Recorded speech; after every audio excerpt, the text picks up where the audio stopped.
Бәйтерек Қытайдың ірі қаржы институттарымен ынтымақтастық орнатты. Президент Қасым-Жомарт Тоқаевтың мемлекеттік сапар аясында ұлттық басқарушы холдинг пен Қытайдың қаржы ұйымдары арасында 3 құжатқа қол қойылды. Соның бірі бизнеске көп сомада несие беру.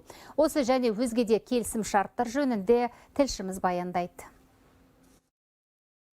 Сиань сауда орталығы және логистикалық жолдардың тоғысатын жері ғана емес, бұл қаланың қаржылық мүмкіндігі де зор. Мұнда Қытайдың әрі қаржы институттары шоғырланған. Қасым-Жомарт Тоқаевтың мемлекеттік сапар аясында Бәйтерек ұлттық басқарушы холдингі сол іргелі ұйымдармен келісім шартқа отырды. Крупнейший государственный финансовый институт. Бұл Қытайдағы ең ірі қаржы институты. Олармен ынтымақтастығымыздың бірнеше жылдық тарихы бар. Осы жолғы келісім Қазақстанда жаңа жобаларды қаржыландыруға мүмкіндік береді. Қытай мемлекеттік даму банкі серіктесіміз болады. Нақтырақ айтсақ, бұл елдің ірі қаржы ұйымы біздің холдингке беретін несие лимитін көбейтеді.